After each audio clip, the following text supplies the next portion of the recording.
ប្រឡងសញ្ញាបត្រមធ្យមសិក្សាទុតិយភូមិសម័យប្រឡង20សីហា2019វិញ្ញាសាប្រវត្តិវិទ្យាថ្នាក់វិទ្យាសាស្ត្ររយៈពេល60នាទីពិន្ទុ50ប្រធានសំណួរ1ចូលរៀបរាប់ពីមេដឹកនាំខ្មែរក្រហមសំខាន់ចំនួន5រូបចម្លើយ1មេដឹកនាំសំខាន់មានដូចជាសាឡុត សឺ ប៉ុល ពត នួនជា ខៀវ សំផន អៀង សារី សុន សេន អៀង ធីរិត វុន វេត សោ ភឹម ឈិត ជឿនសំណួរ2ចូលអ្នកពណ៌នាពីចលនាស៊ូរបស់កម្ពុជាដើម្បីទទួលបានឯករាជ្យពីបារាំងចម្លើយ2ចលនាស៊ូរបស់កម្ពុជាដើម្បីទទួលបានឯករាជ្យពីបារាំងមានការតស៊ូដោយហិង្សាគឺជាចលនាដោយប្រើអាវុធប្រយុទ្ធបង្ហូរឈាមដើម្បីទាមទារឯករាជ្យដោយចលនាស៊ូរបស់ខ្មែរឥស្សរៈដែលក្រុមនេះបានពង្រីកក្រុមខ្លួនទូទាំងប្រទេសការតស៊ូដោយអហិង្សាគឺជាចលនាស៊ូដោយសន្តិវិធីតាមរយៈមធ្យោបាយការទូតពោលគឺធ្វើតាមរយៈនយោបាយក្រៅប្រទេសជាមួយបារាំងកាណាដាសហរដ្ឋអាមេរិកថៃតាមរយៈនយោបាយការទូតនិងកាសែតព្រះបាទទនរោត្តមសីហនុបានមានព្រះបន្ទូលថាបើបារាំងមិនព្រមប្រគល់ឯករាជ្យឲ្យកម្ពុជាទេនោះកម្ពុជាក្លាយជាប្រទេសកុម្មុយនីសសកម្មភាពខាងក្នុងប្រទេសព្រះអង្គបានគង់នៅតំបន់ស្វយ័តក្នុងខេត្តសៀមរាបបាត់ដំបងកំពង់ធំដោយមិនយាងមកភ្នំពេញហើយទ្រង់បានបង្កើតកងជីវពលនារីក្លាហានដើម្បីឲ្យប្រជារាស្ត្រក្រោកឈរឡើងទាមទារឯករាជ្យបរិបូរណ៍សំណួរ3ចូលអ្នកពណ៌នាពីរបបសាធារណរដ្ឋប្រជាមានិតកម្ពុជាចម្លើយ3ចូលពណ៌នាពីរបបសាធារណប្រជាមានិតកម្ពុជាអង្គការគ្រប់គ្រងសំខាន់នៃរដ្ឋាភិបាលសាធារណរដ្ឋប្រជាមានិតកម្ពុជាគ្រប់គ្រងដោយបាក់តែមួយគឺគណបក្សប្រជាជនបដិវត្តន៍កម្ពុជានិងមានអង្គការគ្រប់គ្រងសំខាន់4គឺគណបក្សប្រជាជនបដិវត្តន៍កម្ពុជាក្រុមប្រឹក្សាប្រជាជនបដិវត្តន៍ឬក្រុមប្រឹក្សារដ្ឋមន្ត្រីក្រុមប្រឹក្សារដ្ឋរដ្ឋសភាជាតិរដ្ឋអំណាចខ្មែរដំណាក់កាលដំបូងក្រសួងសំខាន់គ្រប់គ្រងដោយមនុស្សពីរក្រុមគឺអ្នកអស៊ូចាស់នៅតាមភូមិភាគបូព្រាសមិទ្ធហេងសំរិនជាស៊ីមហ៊ុនសែននិងអ្នករៀននៅវៀតណាមក្រោយសន្និសីទទីក្រុងសឺណែវឆ្នាំ1954សមិទ្ធប៉ែនសវណ្ណនិងច័ន្ទស៊ីដំណាក់កាលបន្ទាប់ពេលប្រទេសមានសន្តិសុខមានលំនឹងរដ្ឋាភិបាលជ្រើសរើសអ្នកមានសមត្ថភាពឲ្យបម្រើក្នុងក្បាលម៉ាស៊ីនដឹកនាំរដ្ឋជំនាញការនិងកងទ័ពវៀតណាមអ្នកជំនាញវៀតណាមអំរដ្ឋអំណាចខ្មែរទាំងពីថ្នាក់ក្រសួងដល់ថ្នាក់មូលដ្ឋានដើម្បីជួយពង្រឹងរដ្ឋបាលសាធារណរដ្ឋប្រជាមានិតកម្ពុជាកងទ័ពវៀតណាមនៅពេញផ្ទៃប្រទេសកម្ពុជាដើម្បីជួយទប់ស្កាត់ការវិលត្រឡប់មកវិញនៃរបបប្រល័យពូជសាសន៍របបសាធារណរដ្ឋប្រជាមានិតកម្ពុជា07មករា1979 30មេសា1989មានភារកិច្ចចាំបាច់ពីរគឺការកសាងសន្តិភាពនិងការស្ថាបនាជាតិឡើងវិញកិច្ចការពារជាតិដើម្បីទប់ស្កាត់ការវិលត្រឡប់មកវិញរបស់ខ្មែរក្រហមរដ្ឋាភិបាលសាធារណរដ្ឋប្រជាមានិតកម្ពុជាបានចាត់វិធានការដូចទៅការបង្កើតកងសេនាជនតាមភូមិបង្កើតក្រុមស្វ័យការពារក្រុមយាមកាមធ្វើការជ្រើសកងទ័ពបង្កើតកាត់បកិច្ចយោធាធ្វើការហ្វឹកហ្វឺនវឹកហាត់ក្បួនយោធាដល់សិស្សនិស្សិតមុនចូលរៀនលើកទ័ពវាយប្រហារលើកងទ័ពខ្មែរក្រហមនារដូវប្រាំងនិងធ្វើការគ្រប់គ្រងតាមតំបន់ព្រំដែនបង្កើតការការពារនៅតាមព្រំដែនកម្ពុជាខ្មែរថៃដោយបានអនុវត្តផែនការ5កេណ្ឌកងកម្លាំងកាប់ឆ្ការព្រៃការពារព្រំដែនកម្ពុជាស្វែងរកការចរចាបញ្ចប់សង្គ្រាមការកសាងជាតិរដ្ឋាភិបាលបានរៀបចំកសាងជាតិដូចជាការស្ថាបនាសេដ្ឋកិច្ចបញ្ហាបន្ទាន់គឺបញ្ហាស្បៀងដូចនេះរដ្ឋាភិបាលបានអំពាវនាវសុំជំនួយពីសហគមន៍អន្តរជាតិបង្កើតក្រុមសាមគ្គីបង្កបង្កើនផលឆ្នាំ1983ដល់1986បដូរពីក្រុមសាមគ្គីបង្កបង្កើនផលទៅជាម្ចាស់ការទាំងស្រុងដោយបានធ្វើការចែកដីធ្លីនិងឈានទៅរកកម្មសិទ្ធិឯកជនអនុវត្តមុខព្រួញទាំង4នៃសេដ្ឋកិច្ចការស្ថាបនាសង្គមវិស័យអប់រំប្រព័ន្ធអប់រំត្រូវបានស្ដារឡើងវិញដោយបើកទ្វារសាលាទូសិស្សនិស្សិតឲ្យចូលរៀន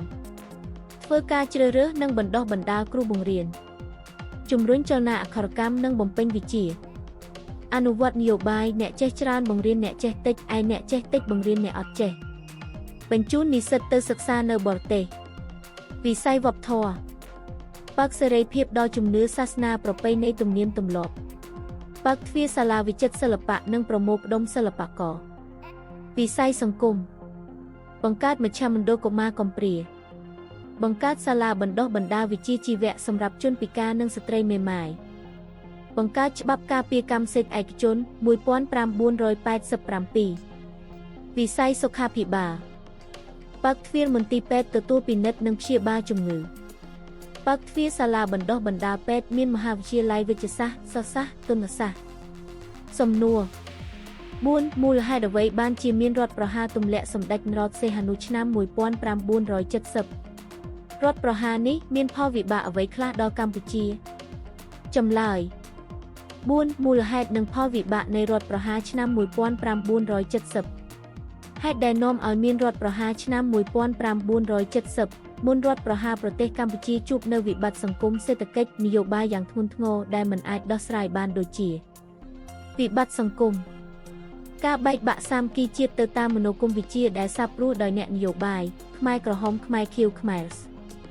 សង្គមជួបនៅអំពើពុករលួយបាក់ពួកនិយមអនាធិបតេយ្យអយុត្តិធម៌ចោរកម្មប្រជាជនរស់នៅតាមព្រំដែនកម្ពុជាពីសហរដ្ឋអាមេរិកយ៉ាងខ្លាំងវៀតណាមរងនៅការទម្លាក់គ្រាប់បែកភាពចលាចលបាតុកម្មកុបកម្មប្រឆាំងនឹងវត្តមានប្រជាជននិងកងទ័ពវៀតណាមកាន់តែច្រើនឡើងលើទឹកដីកម្ពុជាវិបត្តិសេដ្ឋកិច្ចនិងហិរញ្ញវត្ថុសេដ្ឋកិច្ចជាតិធ្លាក់ចុះយ៉ាងខ្លាំងងើបលែងរួចដោយការធ្វើជាតូបនីយកម្មបានធ្វើឲ្យធនាគារឯកជនក្រុមហ៊ុនឯកជនត្រូវបិទទ្វារប្រជាជនអត់ការងារធ្វើរដ្ឋបាត់បង់នៅប្រាក់ចំណូលដោយសារទំនិញគេចពន្ធអំពើពុករលួយនិងការបដិសេធជំនួយពីសហរដ្ឋអាមេរិកការចំណាយនិងចំណូលខ្វះតុល្យភាពទំនិញឡើងថ្លៃអតិផរណាក្រដាសប្រាក់សេវាដឹកជញ្ជូនត្រូវរងស្ទះវិបត្តិនយោបាយឥទ្ធិពលនៃសង្គ្រាមត្រជាក់បានបណ្ដាលឲ្យកើតមានបញ្ហាដូចជាការអនុវត្តគោលនយោបាយអព្យាក្រឹតឲ្យមិនចំទីដោយនឹងបានលូកដៃចូលក្នុងសង្គ្រាមវៀតណាមអ្នកនយោបាយខ្មែរបែកបាក់សាមគ្គីជាតិគិតតែអំណាចគិតតែពីផលប្រយោជន៍ផ្ទាល់ខ្លួនអ្នកនយោបាយខ្លះទៀតរៀបចំផែនការក្បត់សម្ដេចនរោត្តមសីហនុមានការផ្លាស់ប្ដូររដ្ឋាភិបាលញឹកញាប់ពេកពីរដ្ឋាភិបាលសំណាងចុងក្រោយទៅរដ្ឋាភិបាលស្រោចស្រង់ជាតិខ្មែរក្រហមបានពង្រឹងកម្លាំងនៅតាមភូមិភាគឦសានឧត្តរពីយប់ហើយបានវាយប្រហារលើរបបសង្គមរាស្ត្រនិយមព្រមទាំងបានគ្រប់គ្រងទឹកដីបានមួយចំនួនរដ្ឋាភិបាលពុំអាចទប់ស្កាត់ការបះបោររបស់ប្រជាជនប្រឆាំងនឹងវត្តមានប្រជាជននិងកងទ័ពវៀតណាមកាន់តែច្រើនលើទឹកដីកម្ពុជាមូលហេតុខាងលើនេះហើយបណ្ដាលឲ្យមានរដ្ឋប្រហារទម្លាក់សម្ដេចនរោត្តមចេញពីប្រមុខរដ្ឋនាថ្ងៃទី18មីនាឆ្នាំ1970សីហនុផលវិបាកនៃរដ្ឋប្រហារឆ្នាំ1970រដ្ឋប្រហារពុំបាននាំឲ្យប្រទេសកម្ពុជាឈានទៅរកដំណោះស្រាយនិងភាពចម្រុងចម្រើននោះទេមានតែនាំមកនៅសង្គ្រាមស៊ីវិលការបាត់បង់ការខូចខាតនិងភាពវិនាសកម្មដូចជាខាងសង្គមការបែកបាក់ជាតិបាតុកម្មកោតកម្មកុបកម្មដែលបង្កនៅភាពច្របូកច្របល់ភាពអនាធិបតេយ្យឲ្យទូទាំងប្រទេសប្រជាជនរងទុក្ខវេទនាព្រាត់ប្រាសគ្រួសារផ្ទះសម្បែងរងគ្រោះលឹកប្រជាជនរស់នៅប្រឈមមុខនឹងមនោគមវិជ្ជានៃសង្គ្រាមត្រជាក់និងការទម្លាក់គ្រាប់បែកសឹកសង្គ្រាមប្រជាជនមួយចំនួនបានរត់ចូលព្រៃតាមការអំពាវនាវរបស់សម្ដេចនរោត្តមសីហនុឯខ្លះទៀតរត់ភៀសខ្លួនទៅកាន់ទីក្រុងភ្នំពេញរស់នៅដោយខ្វះអាហារនិងអត់មានការងារធ្វើខាងសេដ្ឋកិច្ចរដ្ឋប្រហារធ្វើឲ្យសេដ្ឋកិច្ចកម្ពុជាជាប់គាំងដោយដីស្រែចម្ការទុកទំនេរចោលទិន្នផលធ្លាក់ចុះរោងចក្រសហគ្រាសត្រូវបានបិទទ្វារទំនិញឡើងថ្លៃអតិផរណាសាច់ប្រាក់ខាងណូបាយកម្ពុជាបាត់បង់កេរ្តិ៍ឈ្មោះកិត្តិយសលើឆាកអន្តរជាតិអស្ថិរភាពខាងផ្នែកនយោបាយធ្វើឲ្យប្រជាជនបាត់បង់នូវជំនឿលើមេដឹកនាំកម្ពុជាបាត់បង់ឯករាជ្យអធិបតេយ្យឲ្យភាពបូរណភាពទឹកដី